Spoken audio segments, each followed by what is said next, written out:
Okay, I'm a little slow, people. Oh, now we see it recording. Got a lot going on. Okay, so now we're recording. All right, so we're gonna start off with number one, the physiology, which is what I was just talking about and playing my song and kind of trying to get you guys to jump up and down, right? His favorite saying is, emotion is created by motion. And he repeats this over and over and over again. And he's like, think about it. Think about your body language.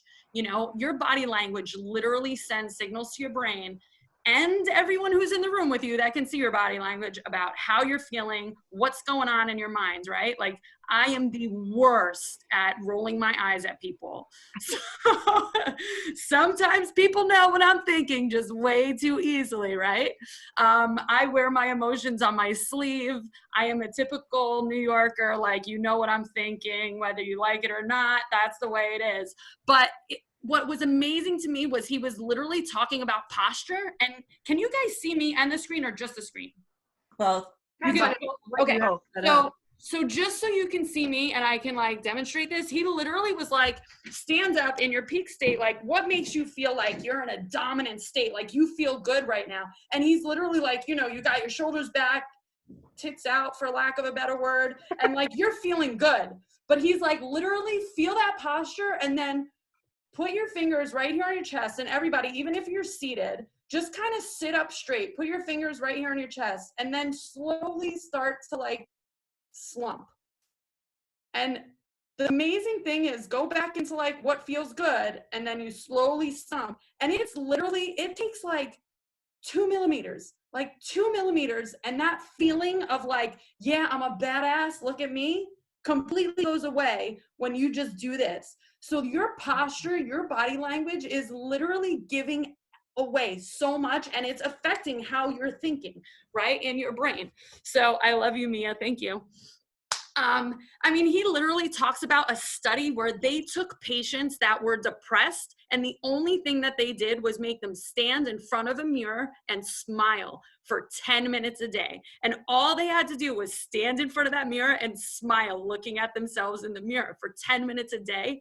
And after a week, half of them like reported that they were like half as depressed as they were before. And after a month, most of them weren't even depressed anymore. So just a simple thing, like I have it here, but it says like you can smile just to trick your brain into thinking you're feeling better than you actually are. And eventually everything else will change with it. So just think about that, right? Your physiology is so key. I try to never answer the phone without smiling. Yeah. And I mean, that's true, especially depending on who I'm going to talk to too, because they will totally call me out. What's wrong? I'm like, nothing. Or like, so I have to be like, hey, how's it going? It's so nice to hear from you. It's that resting bitch face, right? People are like, why are you angry? I'm not angry. What are you talking about? Right. But like, think about it. Just, you know, that affects everything that you're doing. So, you know, Tony Robbins does it constantly. Every 5 minutes, it'd be like, all right, they just throw on a song. Mia, just randomly call Liz's cell phone at some point during this, because she literally changed her sound of her ringtone to be a train whistle so that could cue her to start dancing. So at any point during this call, anyone call Liz, and then we all have to dance, okay? All right. So my daughter thinks I'm crazy, right? But no, it's true. And so physiology is number one, but I mean, obviously, just think about it. At any point during the day, if you're not feeling good, literally get up, do like 10 jumping jacks, whatever it is, right? Work out every day. We all know that we've heard the importance of having a consistent workout routine and how important it is. It's going off? Is it going off? Is it going off? What? All right, that's it. No, everybody has to jump up and down. I'm not kidding. Yeah. Everybody up. Yes! We're at the trampoline now. Camillo's got the baby. He's like, I gotta stand up and bounce no matter what. Okay, good. And I'm glad you guys. No, I'm in the store the other day and I was like, yeah. Okay, so literally we were in Tony Robbins for 4 days. On day 2, we were jumping up and down so much and it hurt on the wood floor in that house that I called my husband and I was like, can you bring me the mini trampoline, please? Just steal it from the kids' room. So now I put it in my office and the kids aren't getting it back in their playroom. So just thought everyone might want to know that. I'm gonna bring my tennis shoes next time because it would save me. I've been using my yoga ball the last couple days to help with my diaphragm and my breathing and the bouncing. So yeah, it works. Good.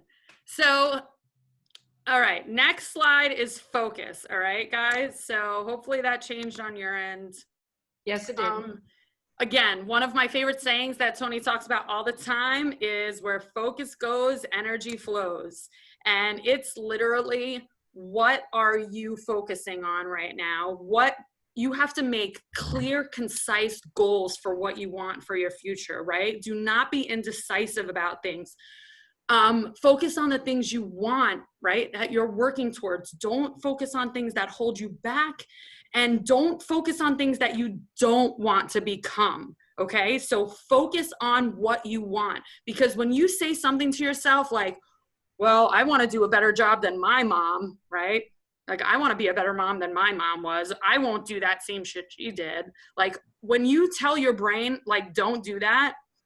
I'm a pool player, right? So I can literally be focused on a shot right now. It's the easiest shot. All I got to do is get the 8-ball in the pocket. It's right there hanging in the corner, but I bend down and I'm like, don't miss. You miss. Your brain doesn't know the difference between miss, don't miss. It doesn't hear the don't in between. So really think about when you're like, know what your goals are and focus on the outcomes that you do want. So if you didn't have a good role model and you're like, my parents were shit and I don't want to do that, well then go watch some TV or find a good role model and model what they did. What?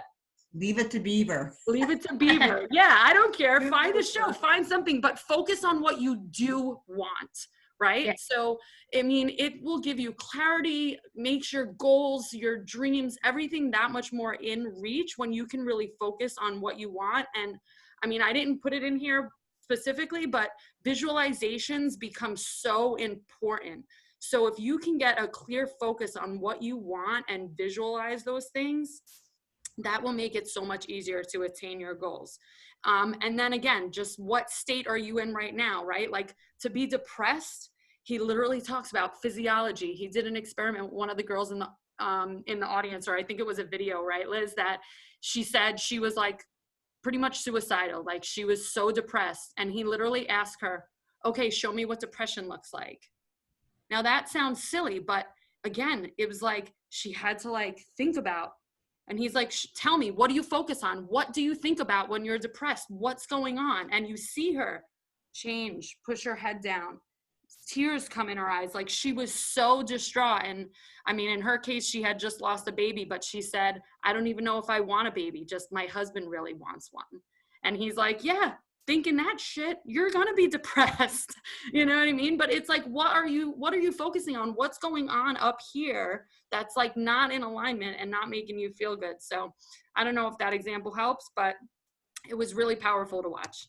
Well, wait, just what you said. Don't miss the shot. You just put that miss in your brain. It's like, I'm going to make the shot. And, you know, I think of all those, I mean, think about the football games that you watch, and it's down to the last second, and it's up to the field goal kicker, and he has to make it. And so he kicks, and they call a timeout, and he makes it, but they've called a timeout. And then he's got to kick it again after the timeout. And it's like, I'm like, he's going to miss it. He's going to, you know, it just, because that's why they do that. It screws with their brain, you know? It's like, they do it at that exact second. He makes it because he's psyched himself up and gotten into it. And so in that field, in that literally field, but in that scenario, it's like, that's where his brain needs to be trained, not to make the shot, because that's easy. It's to make the shot after you've missed the shot and you have to make the shot. And I don't know that that's what they focus on. And so then he has to come back out. He's made the shot. Now he misses the shot and they lose the game.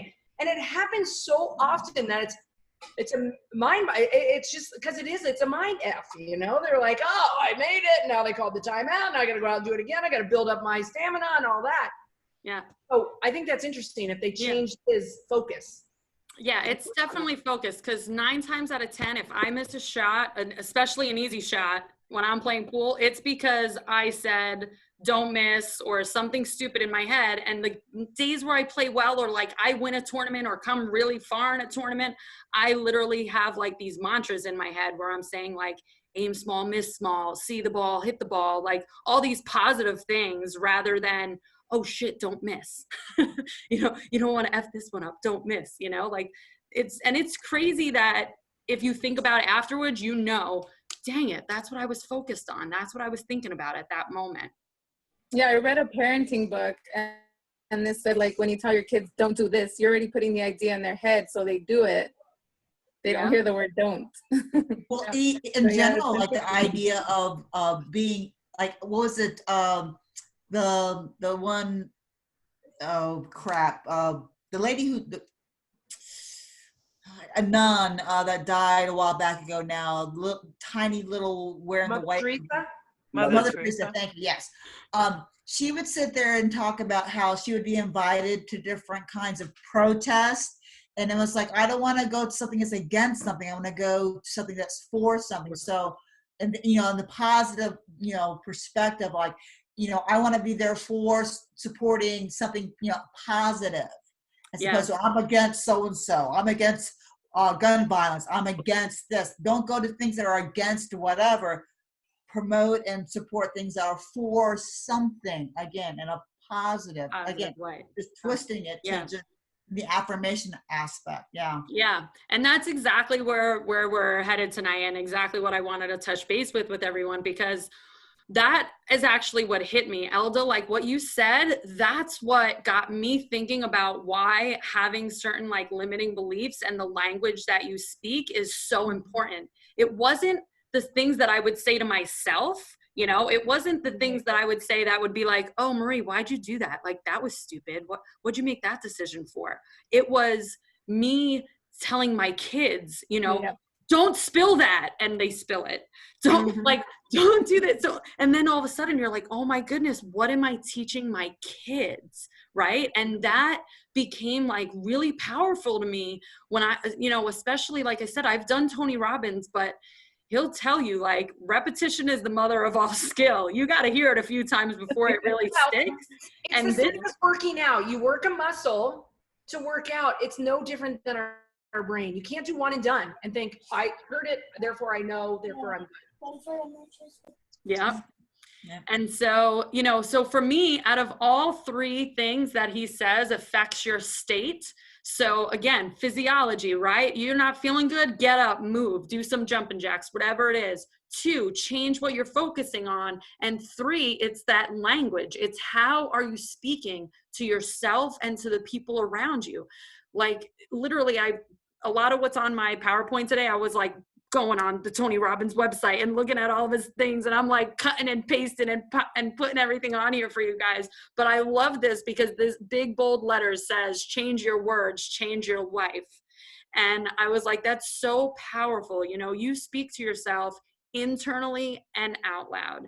And how are you speaking to yourself? Are you having negative self-talk, negative thoughts, you know, or are you always positive? Like Tony Robbins says, the reason why he is the way he is today is because his inner thought, his innermost thought is, how can I change this? How can I make it better? How can I change this? How can I make it better? So every single person that he meets, every single problem that he encounters, his first thought is always, how can I change this? How can I make it better? You know, and think of just how that one thing is so powerful, because I definitely come from a place where I say to myself crap thing all the time. You know, I'm like, I'm too lazy for that. I'm too tired today. I'm not good enough to do that. Oh, tomorrow, you know. But whatever it is, if you could change and have like one consistent inner thought, that it can literally change your life. So again, I thought that this was so powerful. You know, it says if your internal self-talk is negative, chances are that your external experiences will be negative as well. This quote I really liked. It actually wasn't Tony Robbins, but it was on his website by another author. And it's, you know, language shapes our behavior, and each word we use is imbued with multitudes of personal meaning. The right words spoken in the right way can bring us love, money, and respect, while the wrong words or even the right word spoken in the wrong way can lead a country to war. That's powerful shit right there. Maybe I shouldn't say shit so much either. I don't know. But, you know, carefully orchestrate our speech and focus on achieving your goals and dreams and bring them to fruition. It's just so much a matter of like the focus, and the language it's just so powerful. So what I wanted to do was take everyone through a quick minute and see if y'all want to take a minute and write down, what do you think some of your limiting beliefs are? Or as Tony would say, what are your belief systems, or BS, meaning the bullshit that you say to yourself? And think about it. Take a minute to really think. And, you know, if you have a pen and paper, I encourage you to just kind of write a couple things down right now, because I think in today's society, especially, there's so many things that, you know, you can come up with. What were you taught as a child? You know, what do you say over and over to yourself? What's your like inner monologue that really, there's a question, I promise, that you say to yourself over and over again, and you don't even realize it. And sometimes it's easier to point it out in other people. Okay. I will give you for instance, my mom loves to say, oh, well, like things like this always happen to me. And, you know, it could be like, she just went to the store and bought something and it was broken, and these things always happen to me. I'm like, Mom, it's not a big deal. Go to the store, return it, get a new one, like exchange it. But it doesn't matter what it is. It's always, why do these things always happen to me? And I can point it out, and I look at her and I'm like, because you say, why do these things always happen to me? You're like literally telling the universe, I want that shit to happen to me, because that's the question you ask yourself all the time. It's crazy. Mine, for example, what I realized, and this is horrible, but it really was, my inner question was always, what's wrong with me? I would always say, what's wrong with me? Why did I do that? What's wrong with me? Why did I say that when I didn't mean it? What's wrong with me? Why did I blank, whatever? But what's wrong with me was literally the question that I would repeat over and over and over again in my mind. You know what that leads you to find? What's wrong with you? Like, it's not going to give you positive answers if that's really what's going on in your mind. So you really, really want to take a minute to try and think of like, and like I said, at first it will be so much easier to spot it out on other people. You're going to be like, oh my goodness, you know, my husband, every day he says this thing over and over and he annoys the crap out of me, right? Liz, tell me something Scott says. I know you got a good one. What's Scott's crap? I had a license plate made for him, said, poor Scott. Poor Scott, right? Poor Scott. That's literally me. Poor me. He's like Eeyore. Oh, what's wrong with me? I love Scott. That was it's fine. Poor me. He lost his luggage. Were you guys with me? Oh, you weren't with me. He flew up to Seattle the other day. And of course, you know, how many people are on a plane these days?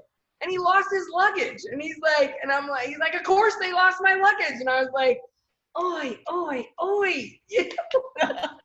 And they didn't lose his luggage. It was just somewhere else. But he's all of a sudden about F me. They lost my luggage, you know. Yeah. And that's another thing, right? F me, like FML was like my favorite saying. I would just be like, oh, FML, this happened again. Like, why did this happen to me? Fuck my life, right? So hopefully, Elda, your kids aren't still in the room. Because they're old enough to like understand me, where Camilla's just they've heard all those words already. I don't feel as bad. But I mean, so literally, you know, if you want, whether it's now or later tonight, just really think about, what do you believe? I mean, think about it. This is why there's racism in the world, is because people are taught, you know, Black people are bad, or white people or okay, we're fortune builders, right? We're all here because we want to make money and do good by ourselves and for our family, right? But what if you grew up where literally your father would repeat every day, money is the root of all evil? Is that going to have an impact on your life? Is that going to sit somewhere in the back of your mind and affect what you do on a daily basis? Like, of course that is. So a lot of these limiting beliefs aren't even something that you chose or you're conscious of. So that's why it's so important, I think, to really take a little bit of time to sit and reflect and think about those things, because once you're aware, then you can change them. Well, but you have to be aware. Yeah, I told you girls a story. I write stories. There are more videos now than the stories that used to come to my brain. I wrote a story a couple years ago about the mirror. And we can see what we want to in a mirror. We can all look in the mirror and tell you everything we see. But, we're all looking here and we see a totally different person or that, and we can reflect on that. And so it's like, what do you see in the mirror, but what do you think other people see in the mirror? Be honest with yourself. Like, what do you see? Would somebody come up and tell you, oh, your nose is too big. Oh, this looks goofy on you. Your hair is the wrong color, and just think about what other people think. And that's why, that mirror that can just be we can bring our own selves to that point. So what do you think other people see in you? Not what you think, what you think, what you believe is in you. So that was just such a big thing. That reflection of the mirror, I think, is always big. Yeah. Yes. No, I love that. And just kind of going on with those beliefs, I mean, I gave you some examples, but I'll just be open and honest with all of you. You can see into the inner thinkings of Marie, but I wanted to literally give you some examples on what came up for me during the Tony Robbins and things that we had to get over.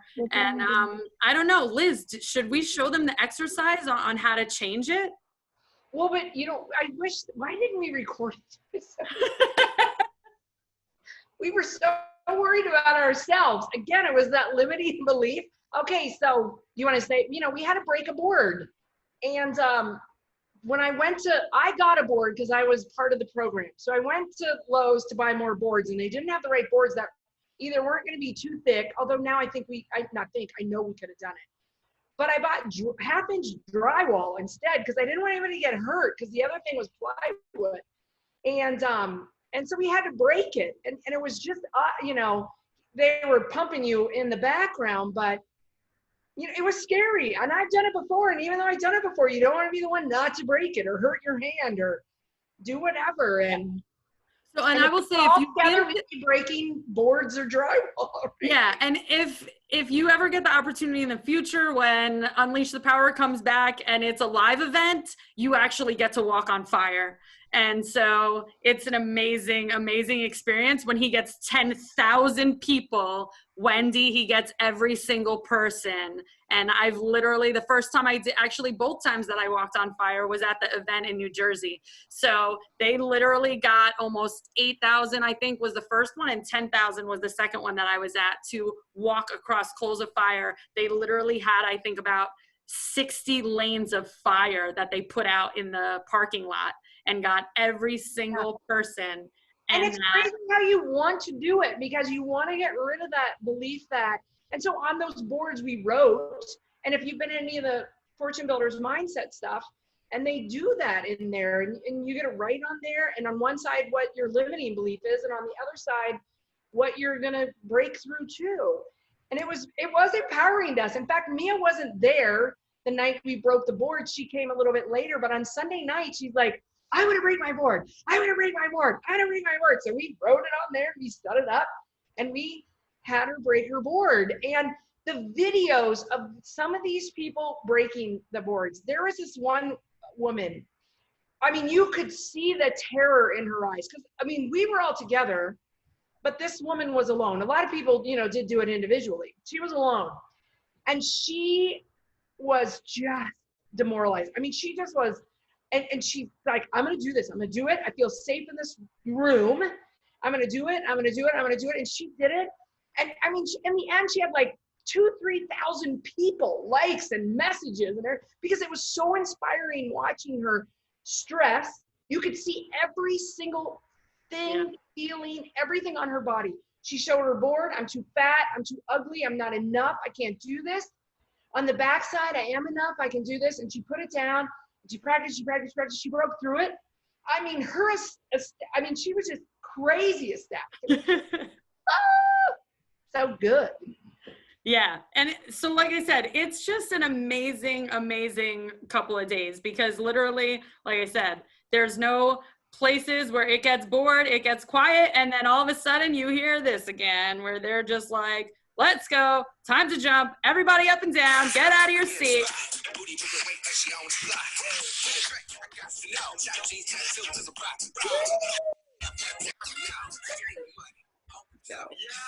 I'm running through these hills like rain, oh my God.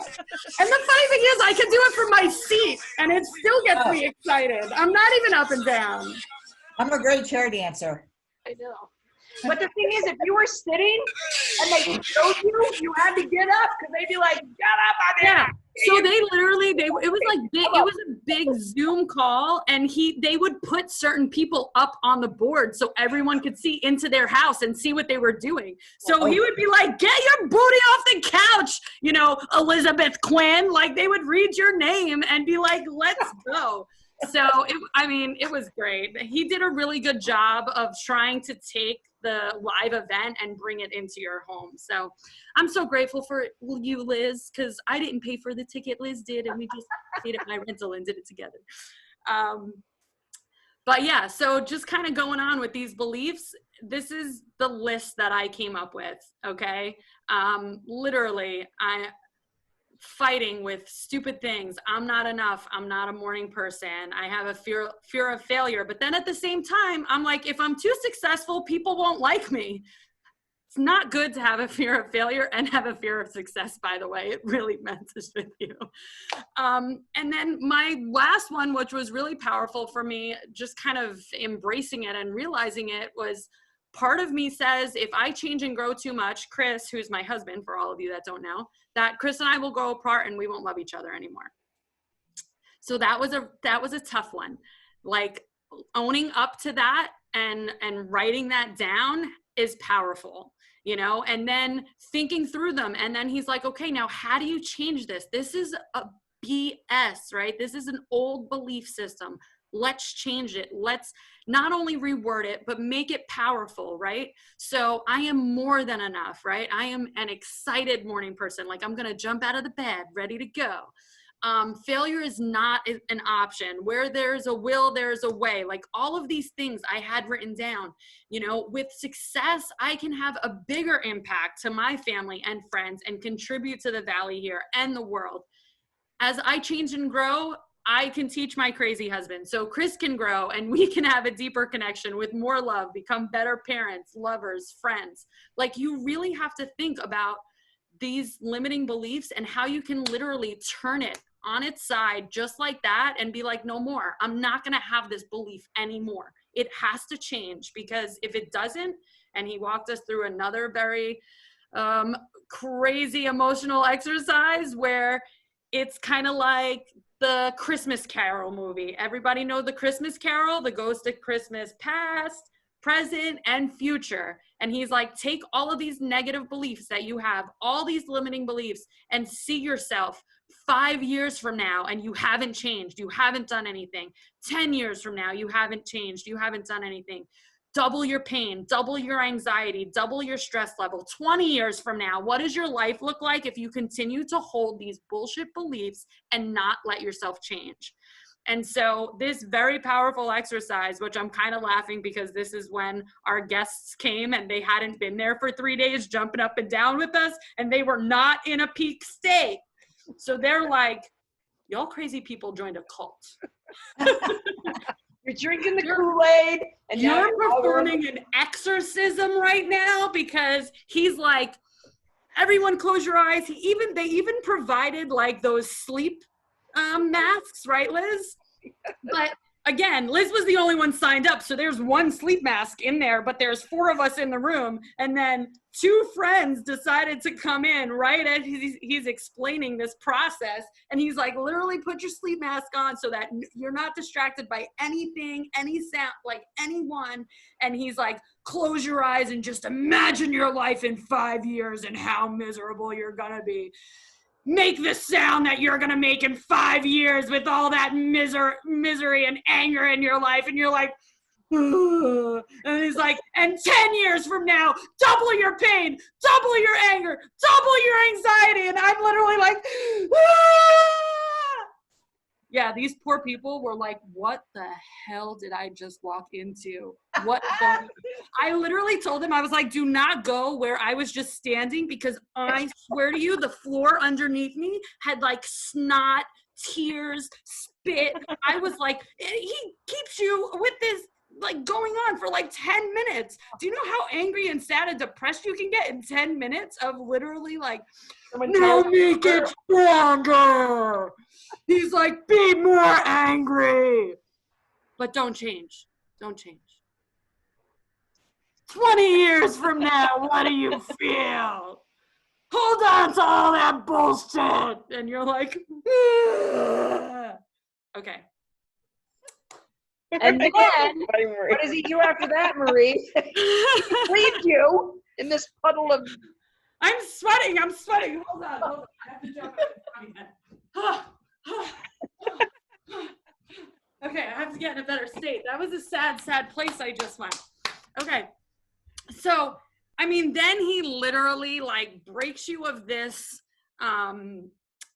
Dickens process, he calls it, after the guy who wrote the Christmas Carol. Right. And he literally, I mean, he brings you to now changing it. Everything you want. Everything you want. Right. Everything you want. Accomplished it, and now you're seeing what you've accomplished. Every dream you've had is fulfilled and set and done. And yeah. You get to go on a nice journey, imagining everything happening well. But Liz, do you remember the 1, 2, 3 around the horn? You had to wing it away first.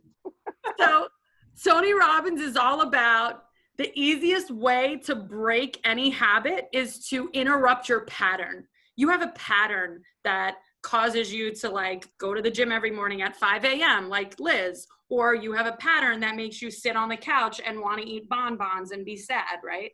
Whatever it is, it's a pattern. And so the quickest way for you to change any habit, good or bad, is to break that pattern and recognize that in the middle of the pattern. So the exercise, and I'll just demonstrate real quick because I'm having so much fun anyway demonstrating for you guys. So he literally has you stand up. You have to take your arm, go around 3 times. 1, 2, 3. Put your finger up your nose and then say, my old bullshit limiting belief was I'm not enough. I'm sorry. In front of somebody, you have to do it. Come on, finish it. And then you literally, so then we did 2 at a time, and it was like 2 hands around and around, and you have to make yourself sound like, you know, Miss Piggy or whatever, and literally be like, my old limiting belief was I'm not good enough, and if I'm too successful, people won't like me. And you have to look at a partner and do it. Oh, and try and outdo each other. So Liz was my partner for part of this. And so we got to see each other pick our noses like 10 times, because I think he literally made us do it like 10 times so that we could interrupt that pattern. And it's crazy how somehow taking that physicality and moving and saying this bullshit, it really does kind of like change and trigger something in your head to be like, now it's not just a thought, and now it's not this just lovely positive thought that I wrote on paper. Now it's like in my body. There's something in my body that changed when I got to sit there with my fingers on my nose and sound like Miss Piggy. So, Liz, did you want to add anything on that? Because I know we did do it together, and it was very interesting. No, that was good. And you know what, the frustrating thing to me is you're doing that right now. And yesterday I had a day like that, and I should have probably wound my fingers up and stuck them up my nose, because I did have a negative, frustrating day on my own. And but honestly, I think I just got overheated after you and I left. I came home, I was so freaking hot. No, and I could tell you what happened to you yesterday. You started the morning with the bullshit news. Oh, I did. You put yourself in a shit state right at the beginning of the day, and you told me that at lunch. I cried before I even went to, 4:30 in the morning, I'm crying, and I don't watch the news, and I decided to turn it on, so I wasn't, and I watched it, and I was like, oh my God, why am I watching this? And it made me cry, because I was like, all they have is gloom and doom. And so that did start it in a crappy day. So I needed to do this yesterday, because just bummed out with everything. Yeah.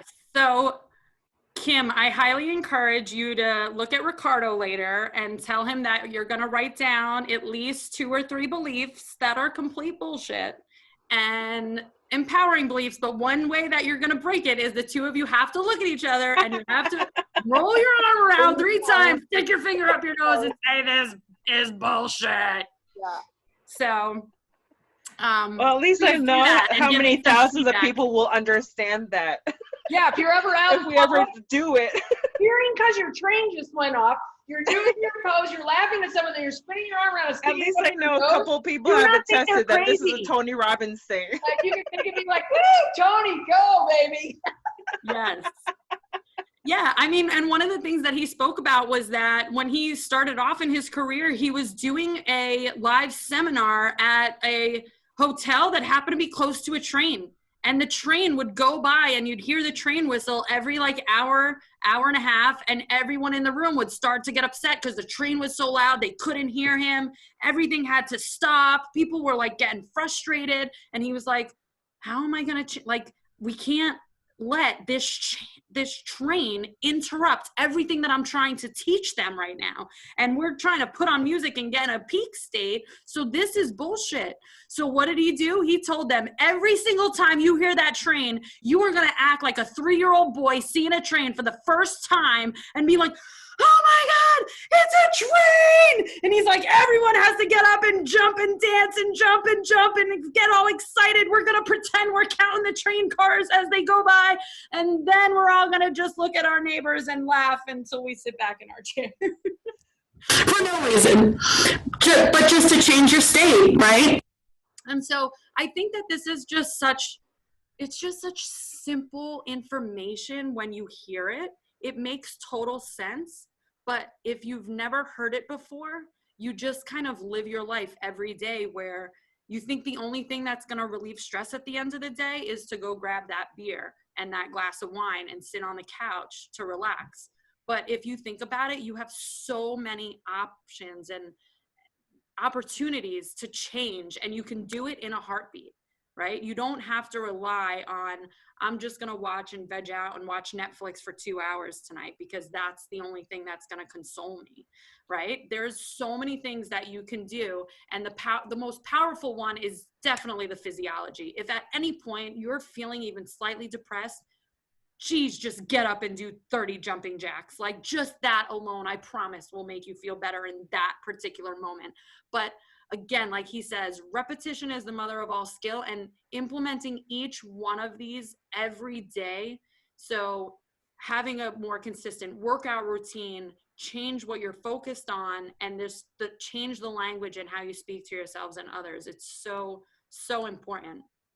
And then I'll just show you guys what I did. So my last slide is, you really need daily reminders. So take these beliefs and take your new empowering beliefs and write them down, put them on sticky notes, write them on your mirror and lipstick every morning, like whatever it is that will get you going and give you reminders. Be like Liz and change your ringtone to a train whistle, because every time that train whistle goes off, it's time to jump up and down. I printed mine in Publisher and then just printed it on my wall. So literally, I will show you guys. That's right there on my wall in my office. It's funny that you say that, because I have written on my mirror. I wrote it back there. In fact, this morning I said I need to change it, because now it's just there and I'm not paying attention to it anymore. But in my bathroom mirror, probably back in November, I wrote some of that stuff down on each side, and I need to erase it now. I need to change the color, and I need to change it up again. And the other thing I changed, because I have reminders pop up on my phone, and I know you do. But the other thing he said that it was such a profound moment to me, because think of the COVID and everything's happening. And he says, life is happening for you, not to you. And, my husband has lost his job during COVID. And I had a hard time. I had a hiccup on a house in COVID. But there's a lot of things that, we've been able to take advantage of the PPP. We got an EDL loan the other day. A couple things have been able to be put on hold.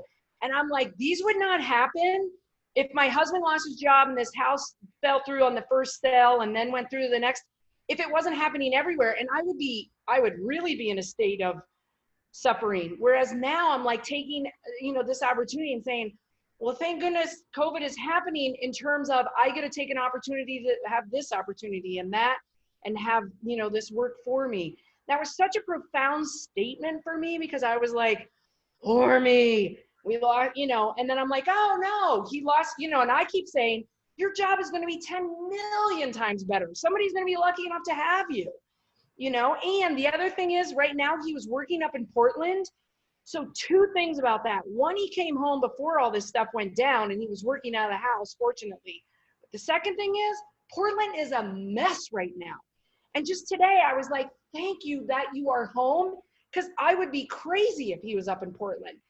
It's just not the environment I would have wanted him in, and not the environment he should have been in. So again, I'm thinking life is happening for us, not to us. So he was able to come home and be here and not be caught up in some of that mix and that. So that was a huge statement for me. That now shows up on my phone at 8 a.m. in the morning. Life is happening for you, not to you, every day. Yeah, no, and that's awesome. And I'm glad you brought that up, because I did write on here, set daily alarms on your phone. So anyone who doesn't realize too, on your phone, on your alarm, there's also a label. So you can change that label so that it doesn't just say alarm, right? And you can use it to write something empowering that you want to read every day. So I literally have one that goes off at 6:36 p.m. I don't know why that time. It just sounded like a good time. I'm usually home and eating dinner with the family or close to it. So 6:36 p.m. every day, my phone goes off and it says, "Give Chris love." And it plays an Andrea Bocelli love song. So that's the song that goes off with "Give my husband love." And now it's to the point where it's like Pavlov's dog. My husband heard it and he's like, waiting for the kiss. He just puts his cheek out. You need to change it now. Now you need to change time. And you need to add a send love. You need to say, I should send Liz some love right now.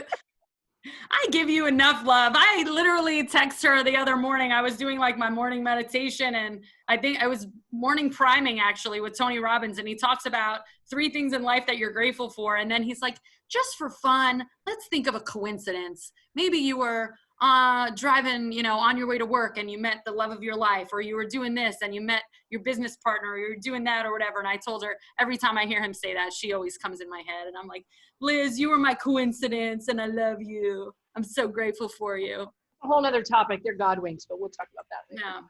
But no, and the other thing that I wanted to say is they can become repetitive. So you have to change them up. Like I had one on here that I actually just changed it today because I was like, oh, that's just not empowering anymore. Like it would go off at, 10:10 in the morning or whatever, 10:44. And it would be like, be brave, be powerful, be whatever. And so now my 10:44 alarm says I'm a badass brainstormer. So, you got to switch it up, but find a way to make this stuff habit. So whether it's, the physiology of like every day, and Liz and I spoke about this. So this was one of the awesome things about being together and doing this was we were brainstorming about what we wanted our co-working space to look like, feel like, envision it. And we were like, when we do our co-working space, I'm like, Liz, we're going to come up with a little schedule, and it's going to be like 6:30 in the morning is going to be like priming, like Tony Robbins does, and then it's going to be like 2:00 in the afternoon. There's going to be an alarm that goes off, and everyone's got to jump up and down, and we're going to play loud music for 5 minutes, and everybody's going to have to dance and get in a peak state or whatever it is, especially if you're doing cold calls, right? Get up and down, like, or jump up and down, I should say, before you start making those calls, right? Change your energy before you're like, ugh, I don't know if I want to make these calls right now. What if they tell me no? What if they do this? You know what? Just do 30 jumping jacks and then stand and pace while you're making your calls, right? Don't just sit there, right? Mia was saying that her team leader, he's always pacing while he's doing his calls. She's like, he can't sit still. But for some reason, talking comes so much more natural when you're just walking, pacing in a room, rather than trying to sit at your chair and look at, oh, did I comp it right? I'm looking at Zillow, I'm doing this. What if this guy doesn't want to answer the call? You get all freaked out in your head. Just take 2 minutes, jump up and down, do like Marie now on the mini trampoline. Like, every day. I'm gonna have to order one. On the Tony thing, I was like, why are all these people on a trampoline? Is there something we're missing? She's like, oh yeah, that's a thing. I'm gonna call Chris and have him bring it over. Besides the fact my feet are killing me. I was like, oh, should have known. Should have known. He talks about the power of the trampoline and what was that thing with it anyway? What his Christopher talked about, or not Christopher? What was his name? Joseph. What did he talk about with that? The power of the trampoline. Oh, okay. So feeling the diaphragm. Yeah. Yeah. So I think the way that your diaphragm works when you breathe is when you laugh or take deep breaths, it actually drops in your stomach. And so one of the things that the trampoline or a yoga ball that you sit and bounce on or jumping up and down does is it pulls your diaphragm down when you land. So the diaphragm opening up causes your body to change all of its energy and everything inside of it, just like a deep breath does. So when we're bouncing up and down, it literally forces our diaphragm to drop and open just a little bit further. And it mimics a laugh, or it mimics a deep breath, and therefore releasing all of those chemicals that your brain would typically do when you laugh. That's awesome. And as well as it moves your lymph system, right? Like our blood pumps with our heart, but we have a whole lymph system that there's nothing that naturally pumps into your lymph system. So if you want all your juices and energy flowing through your lymph system, it's like runners get really good, or, just spend 5 minutes jumping up and down or doing jumping jacks or anything like that, just to get all those juices flowing. So yeah, I think it was really, really exciting. I'm so happy that we got to do it as a small group, because when you're in his live events and you're surrounded by 5,000-10,000 people, it's so much easier to just, everyone's jumping up and down, so you're going to jump up and down. Like I told my sister, I'm like, this has got to be the equivalent of what Woodstock was like. Like you literally feel like you're at a rock concert for 4 days, even though you're learning, taking notes, crying, this, that, whatever. But like 13, 14 hours in the day. It's crazy. And we were there. I mean, we had food brought in, we'd run out and get it. You're like, okay, he's surely going to end soon. And then the beauty of it was we could hook it up to the TV outside and we swam in the pool and watched them run the pool for a while. Did our jumping in the pool. Yeah. So it was. Yeah, we really did. And I'm a big proponent of his. So if you listen to his podcasts or can watch videos of him, I can probably share the link to the priming website, because I literally still every morning click on my Chrome and go to the actual website where it talks about, you probably can't see that right now. Put it in the chat, Marie. Yeah, I gotta get this link and put it in the chat, because you can, now how do I do it from my phone to there? Well, maybe I can. So I also posted on my page his post video where it kind of showed like a handful of clips and things that happened and gave you the 5-minute synopsis of what we endured for the 4 days. And it was, even just watching that video, the 5 minutes, 12 seconds, like it's super, super empowering and very exciting and motivating, just the little snippets that they give you. So go watch that too, because it's amazing. I watched his video. I was at his event for multiple days and I still went and watched that video 3 times because I was like, oh yeah, that's a great quote. Oh man, like I need this reminder. Like I can watch that video every day and it's like a little. If you have Netflix, his Netflix, I'm Not Your Guru is free. And that shows his Date with Destiny event. So that's like an hour and a half free video that anyone could watch if you have Netflix. And you can really kind of see what it's like to be at one of his live events and the one-on-ones, because he does do some one-on-one interaction with the crowd and really help people change their lives. So anyway, I hope put the link in there, Marie. Did you put it in? Yeah, I put it in there. Okay, good. It's in my notes here. I'm just going to tell you. It's in the notes part of my phone on an iPhone so that I can easily get to it every day. So it's in my notes section. I go to my notes. I find Tony. I do it, and then it's right there. So made it easy for myself. Yeah, it's literally a Chrome browser window that I just don't shut on my phone. It's open all the time. Quick question. When I'm looking at the link, TonyR.co/ is that correct? Yes. There's no .com or nope. R on the, okay, I just want to make sure. Yeah, no, I appreciate that. No, it's exactly, I copy and pasted it. It's right there. I just want to make sure, yeah, because when I saw the dot, I'm like, oh, should there be an M? Yeah, yeah, Okay. no, he's just co. Okay. He had to make it special for himself, I guess. Just want to make sure it's correct. Okay, cool. No, I appreciate that. I copy and paste it and I work it every day. And mostly because I typed the squat. That's why, because I would like hit the wrong, oh crap, it didn't get, so. That's why I love copy paste. Yeah, no, I'll just double check. Yeah, do you believe somebody could be trained potentially to sense information? But it looks like it's starting a commercial first. Uh-oh. I don't know if it always will, but it just worked. But instead of copying pasting, you could just make a link.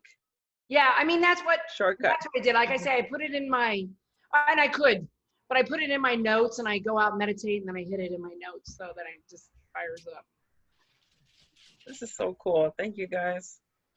Yeah, no problem. I hope I need to hear you in the morning, you should Marie. come out This is here. awesome. I mean, you should come out. You guys are such a fun group. I love it. I know, so come out in November. Even in 120-degree weather, you're still jumping around like that? Oh, That's yeah. awesome. In air conditioning. Yeah, this is true. This is air conditioned. But when I had to go, I got a little elliptical machine over there. Listen, I, like Liz, was all upset about COVID when it first started. And I was like, this is BS. I can't work from home. My kids are running in and out. I was so upset. And, Tony gave some good examples of life is happening for you, not to you. Let's look at the bright side, right? What are all the good things that came out of it? And honestly, now that we're a couple months into this, I can honestly say I probably have a much better relationship with my kids because I see them way more often because I have to work from home and they have to understand that sometimes mommy needs quiet time, which my husband's not home right now and they haven't come into the room once. I know. There could be a crisis. Well, I told them that they're not allowed in here unless one of them is dying tonight. So I was like, leave mommy alone. And I put on a movie. Like, what happened? Well, we didn't know what the definition of dying was. Yeah. No, but I put on a movie for them. But, we had to rearrange, my whole home office. Kim, my desk used to just be on the second floor landing, which is just an opening, not in a bedroom, right? You come up to the second floor in my house and there's an opening and then there's, rooms. And my desk was just in that opening. And after 2 weeks of working at home like that, I was like, no, my desk needs to be in a room that can have a door, that can lock, that you guys can't come in here. And so I've honestly, my poor son, I had to make him change bedrooms so that he could be in a smaller bedroom.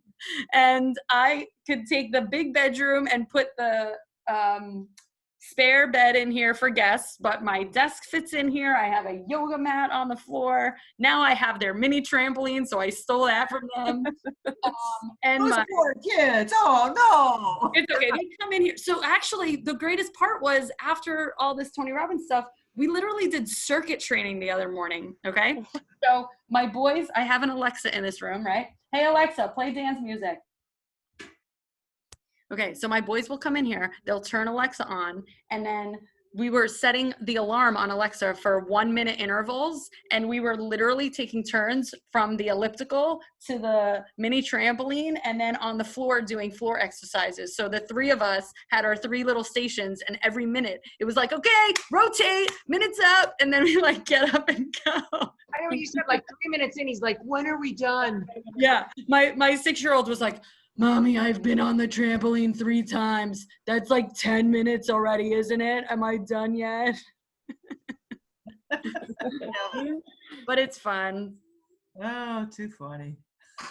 Yeah, good. Alexa, stop music. I couldn't even hear it when he was on. She's quiet down there.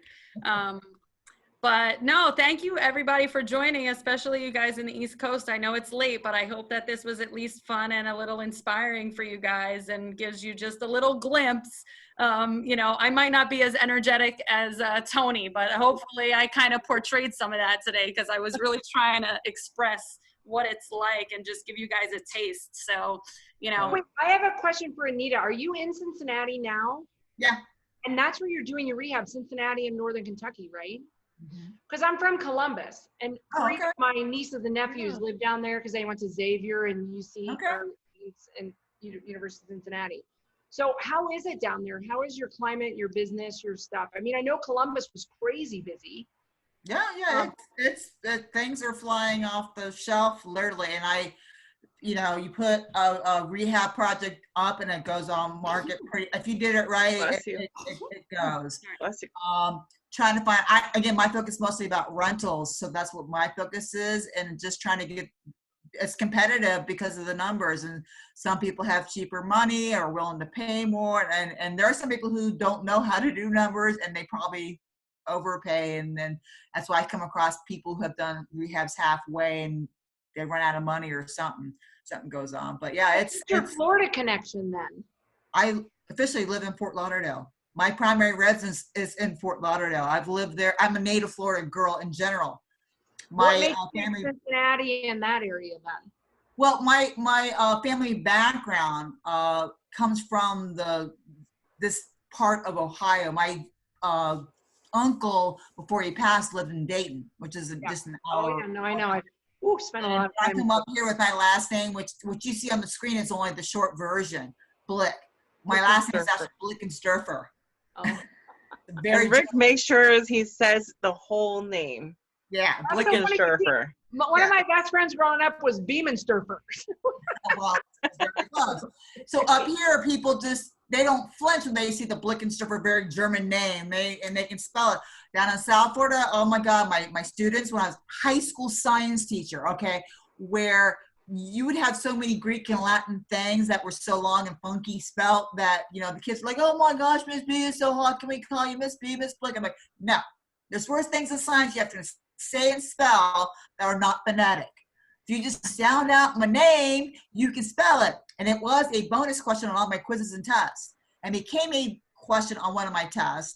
And by that time, the kids finally figured it out. And then I actually let them call me Miss B or Miss Blick, and I would answer their questions. Otherwise, I have a question. I'm like, what's my name? Like, bye. No, Miss, I need your help. I'm like, so eventually I was just play like that. But yeah, I have a house in Fort Lauderdale, born and raised on the Gulf Coast, been living in South Florida. Had the house since '94. I was a teacher down in South Florida for the 20 years. And, started my need a hand business once I left teaching, and did that for about 5 years before I started all of this. Do you do any rehabs down there? I had not. I started there first, and it was just, kind of like a California thing where when you first start out trying to, find a property to get it under contract was a challenge, and competitive for all of that. Very saturated, and on top of the fact that when you're a newbie, again, trying to find someone to fund that big a number is a lot more challenging. So I tried to shift it to the Charlotte area where my sister and my mother live in the Concord. That was a little bit better, but it's still nothing really happened per se. So I said, you know what? I'm changing my focus. Forget rehab / wholesaling crap. I already have a rental property in the Cincinnati area in Covington, Kentucky, across the river. Had that since 2007. I'm like, screw it. I'm just going straight for rentals. I don't care anymore, And that's when things started changing, and I get most of my properties out of auctions, actually. So do you think the Midwest is still a pretty strong market then for a lot of this stuff? Yes.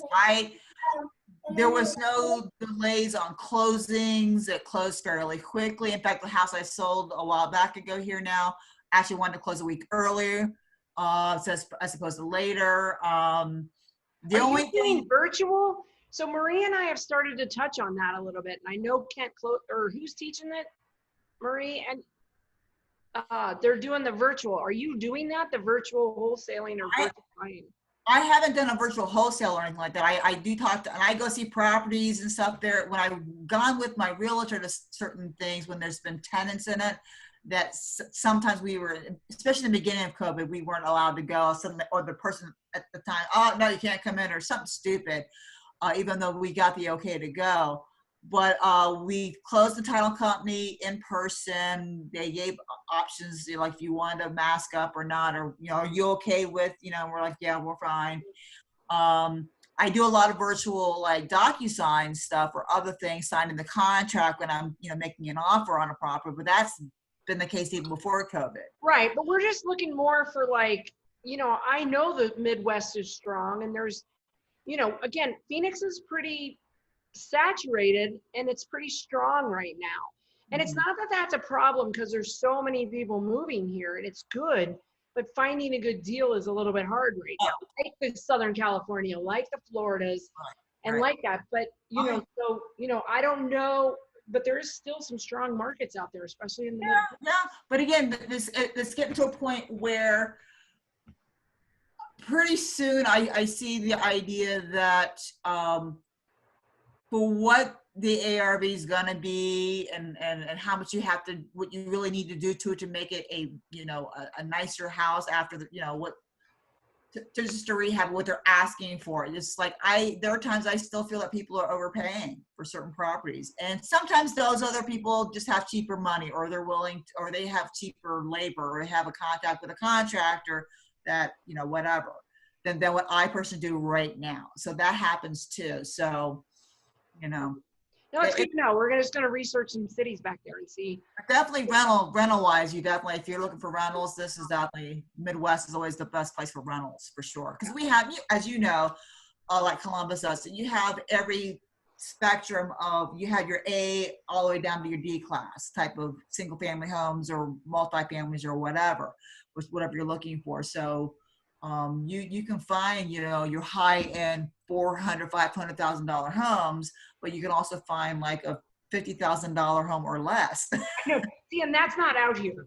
Our like, oh look, I got a deal of 400,000. You're like, there's not, I bought one house 3 years ago for 80, and that was a good deal. You can't find an $80,000 house here anymore. Yeah. Well, my house in Fort Lauderdale, I couldn't buy it now. I could not buy my own house again. That's why I'll never sell it.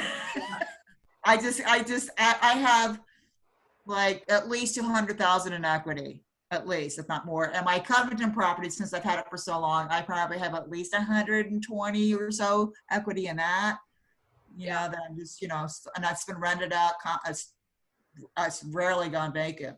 So yeah, that's good. I just want to thank you. I just wondered how it was back there. I know Columbus was hot and heavy, and still, Yeah, definitely.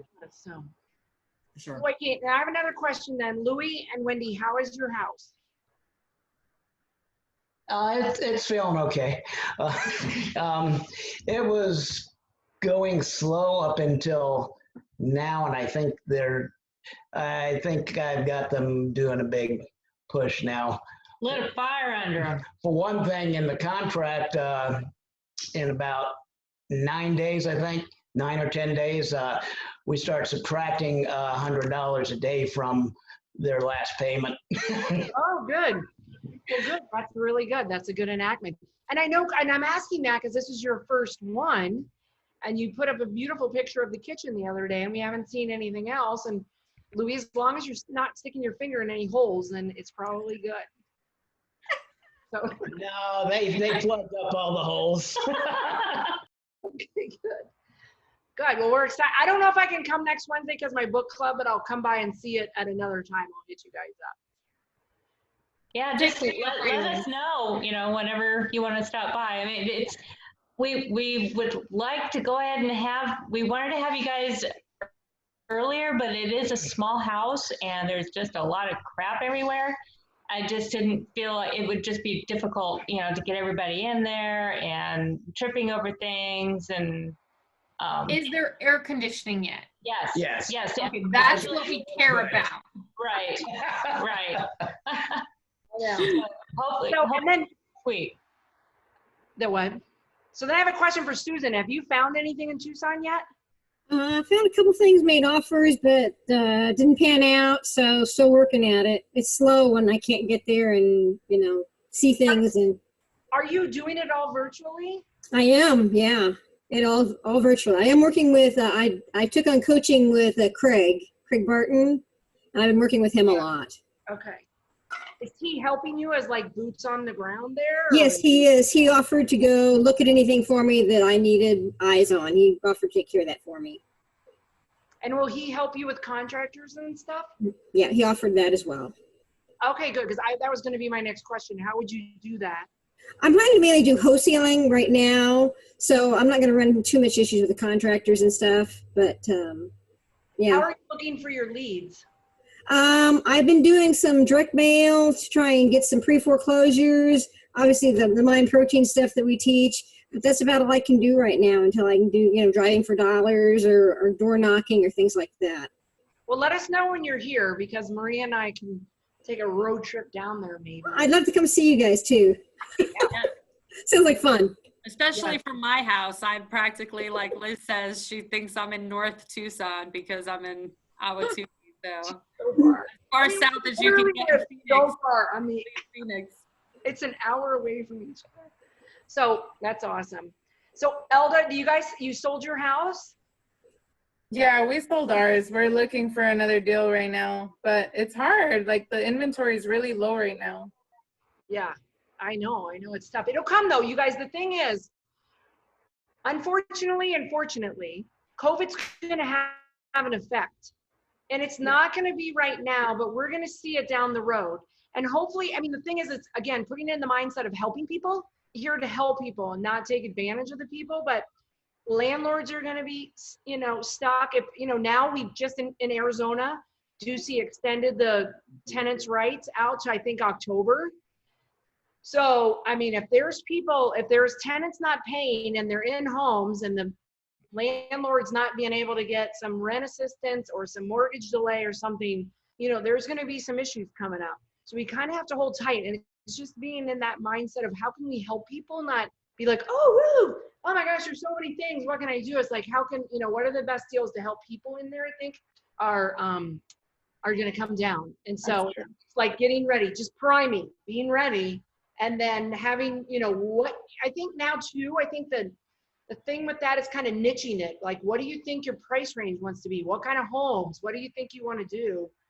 Because I think that'll be a factor too. So you're not all over. But that's just what I think I see. It's not going to be as bad as 2008. But there's definitely going to be situations that are going to happen.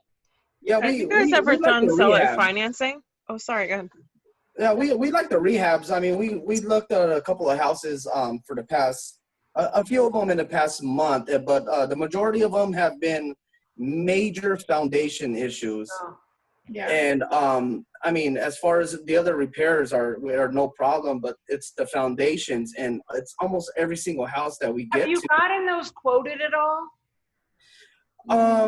No, okay, we don't haven't. hesitate to get them quoted because we bought a house that had a major, it kind of freaks me out. In the end, it was $7,200. We renegotiated with the seller, and I was like, I mean, you hear foundation and you freak out. We run in a specialist. They did all this stuff. It was $7,200. She couldn't resell the house without disclosing that at that point.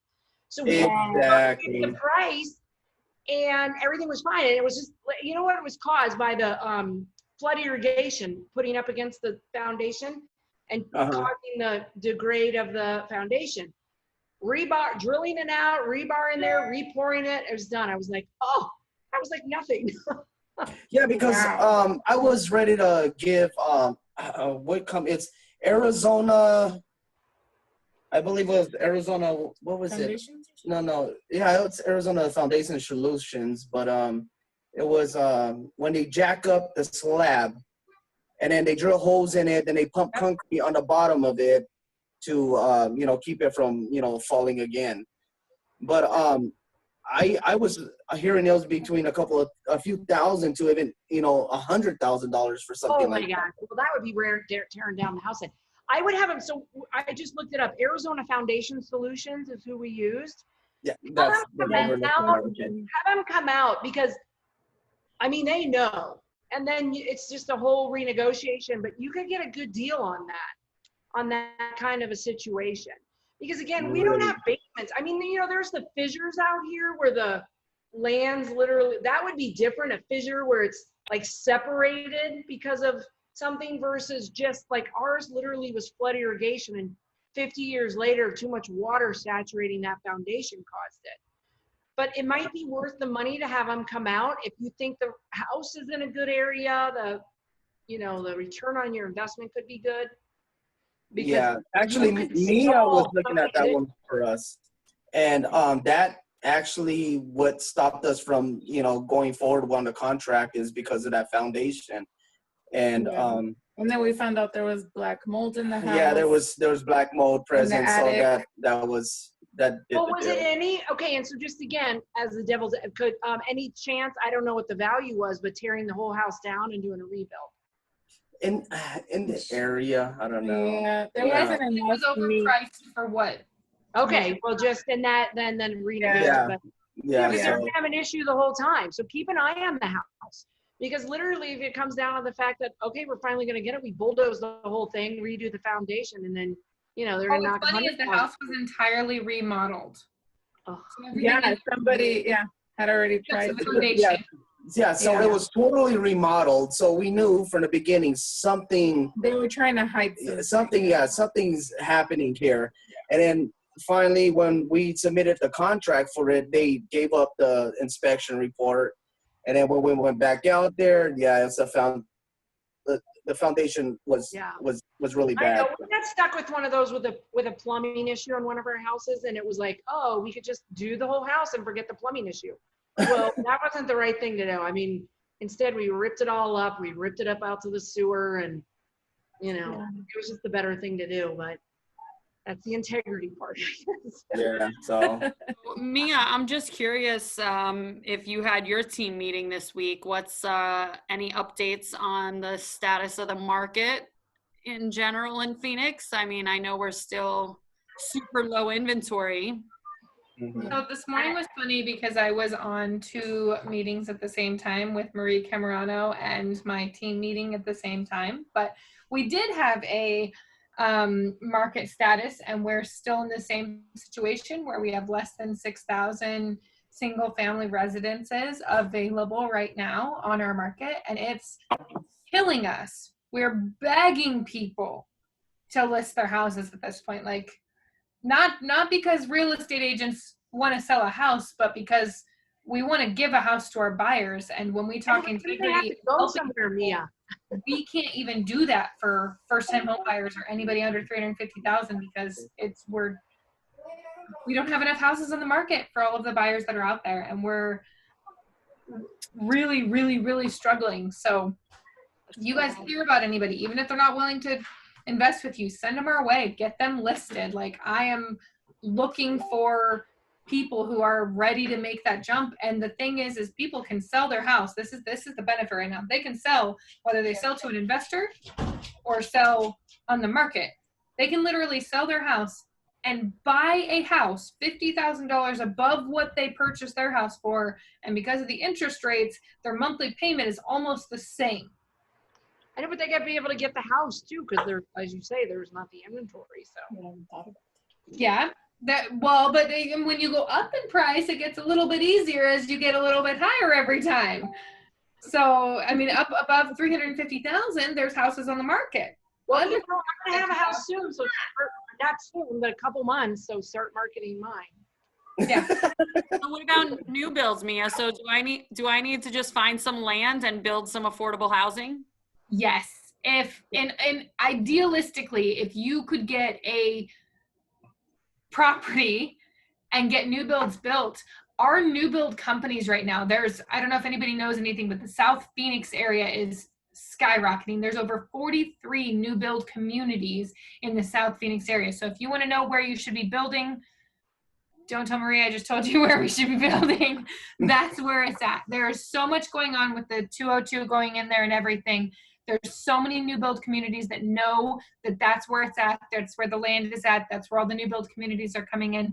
And that whole area is starting to. And so now I just read in the Phoenix Business Journal today that Amazon bought a bunch of property off of the 303, and all those box places are out there. You know, and then it's just box after box. So all those people are also going to need a place. So I'm going to say the West Valley, you know, because if you're going to put an Amazon fulfillment center out there, which is I'm assuming what they're going to do, that's going to be another affordable housing area is out off the 303. Yes. South and West Valley are hot, and they're just going to get hotter. And that's one of the reasons why when people keep talking about this crash, my team and I don't believe that there's going to be a crash. We think that in Phoenix, there might be a dip just because we are on the rise so fast. And if the rise doesn't balance, then there could be a hiccup. But we still are the fastest growing city in the United States. And people still believe that Phoenix is the safest city in the United States because we have the heat. And in regards to COVID and everything else, there's a lot less to worry about. And we're not slowing down. Phoenix has not slowed down in people moving here. Yeah. And Phoenix has not slowed down to people buying houses here. It's still hot. The market is still hot. So, or at least Phoenix Metro, right? Surrounding cities. So it might not be Phoenix, but if you're looking at any of the surrounding cities. Everything around here, Maricopa.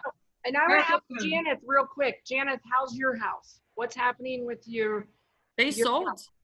It did? They sold their other one. They have another one. It's interesting. Hi, guys. You know what is interesting? We sold the property. I mean, we sold it. And we didn't know that was another fortune builder who bought that property.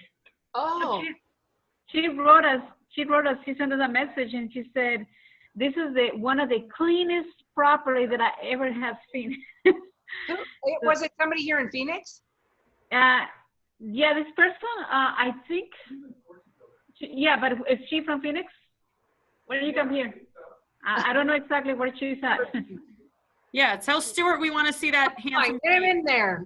Hey, come here. They want to see your face. Tell Stuart he's got to do 10 jumping jacks standing behind you. He's got to put himself in a peak state first. I wish he saw the whole meeting. He was in the tight window. Hey, there's Eddie. That's the man right there. Eddie. Oh my goodness. Everyone, round of applause for Eddie. Seriously. He rocks. He came out, he helped me out of a couple of situations. He's incredible. That's the man right there. Thank you. Thank you. This deal would not have happened like it did without him. Let's put it that way. Thank you. I appreciate that. Oh yeah.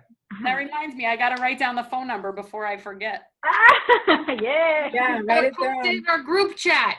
So what Mia said about South Phoenix, that is totally really, South Phoenix is really hot. We saw this property right here. It's called Avance. And that started like 600,000. It started from 600,000. It's where that Phoenix Country Club golf course used to be. Oh yeah. I know. Yeah, now it's starting in the 600s and 700s now. Wow. No, it is going up. It's going 700 right now. You know how those new developments, you get it and it's starting going up by hundreds? I looked at a property last week, and I talked with one of the neighbors to the house, and I don't know if it's true, but she told me that they were starting in the 800s now. Wow. They're huge. They've got the casitas on them, the mother-in-law room, and everything. Yeah. Not a lot of yard space, but the homes are big. And the view of the downtown city, and they have a nice, big, huge, kind of like Olympic-size swimming pool, like a community swimming pool. Oh, wow. So, yeah, very interesting. Yeah, it's expensive over there. Very expensive. But Mia, would you think that like Levine, Buckeye, like these are places where you could build maybe something that would be a little bit more affordable? Yes. Right now that people are looking for, and are you seeing that people are buying in that, $200,000 to $300,000 range, let's say? 100%. So recently I have a buyer who's in the $230,000 price range, and I started looking into it, and she's like, well, I want a new build. And, 6 months ago, you could get a new build for that. Now doesn't seem like you can. I pull up and I'm like, oh my gosh, there's 6 new build communities under 250,000. This is amazing. How many of those houses do you think are available today? None. Every single new build community in these communities are sold out quickly, to the point that there are people literally, I'm not kidding, this is what new build communities are doing, is they're like, we'll release 7 houses a month because that's as many as we can build in a month. And so on day 1 of the following month that they're getting ready to release their next set of 7 houses, there's 45 people sitting in front of the community waiting for their spot for this community. And it's not a nice community. It's not even a nice builder. It's literally the basics of basic. But that's where people can find these houses. And because flippers have kind of lost a lot of trust in the past for $200,000 houses that have been remodeled, people are looking towards, okay, I can spend $230,000 now with a low interest rate on a new build. And so that's where people are leaning towards. And they're decent neighborhoods, they're new neighborhoods, they're everything that people are looking for right now. And Levine and those southern cities and are really where people are looking. And the 202 just opened up, so even East Valley people are willing to live in the South Phoenix area because they can hop on the 202 and just jump right over. Now that they redid it. Yeah. And there's no traffic, kind of like the 303. I signed on my refinance today, so my Sunset property is officially refinanced. And you know, down at my like 4.5% interest rate for the investment property, and everything's all good. But the title agent came down, and she lives out in Peoria, so she's like, I'm coming to your house to sign some paperwork or whatever. And she's like, it was my first time on that new 202. It's so beautiful. She was like, it's amazing. And I'm like, yeah, I've taken it a few times to get out to the west side now. It's really, you know, it's just a beautiful area to drive through, and it makes getting to that side of town just so much more convenient. You avoid that whole Broadway curve, miserable traffic and everything. So, and now for me, funny considering we still barely have traffic yet. I know. But for me, now I could do some properties over there because I can get there and it not take me an hour and a half to drive all the way around the other way. Yep. So, Liz, that might be something we have to look at. We might do some new builds in Levine. I know, and after doing my Indianola property, I would do new builds again. It's friggin' way much easier. Although I had a lot of hiccups, but yeah, it's just. Well, you're almost doing new builds now anyways. I mean, do you count as a rehabber? You rip them all down and fix them all up. Come on. Replacing walls. I know. I love you, Liz. I know. It's where I'm at. All right, people. I'm turning into a pumpkin. No, I was just going to say it's that time. Thank you all so much for joining us. Camilo, it was nice meeting you. I'm glad you got to introduce yourself to the group. Hopefully we can reach out and get him some connections. Welcome to the Valley. Yeah. Thank you. Glad to be here. Yeah. Awesome. Look at those little people. I know. All right, if y'all get together next week, I'm not sure if I can make it, but it's not because I don't love you, but it's my other Wednesday night commitment. No, I know. Enjoy your book club. Wendy, keep in touch. Let me know if next week works for you for an in-person tour at your property. Let's just tentatively plan on it. You know, I'll be in touch, you know, to let you know for sure, but I in my mind, we're doing it. Perfect. There's a lot of things in her mind, though. Make it happen. And Eddie, I'll be calling you, Eddie, because with all my rental properties, I know I need a handyman every once in a while. My husband gets sick of being my handyman, so. Okay, well, I'm ready. So just let us know. All right. Sounds good. Right. Thank you, guys. Thanks, Maria. Good night. Good night, everybody. Bye. Bye. Bye. Bye. Bye. Good night.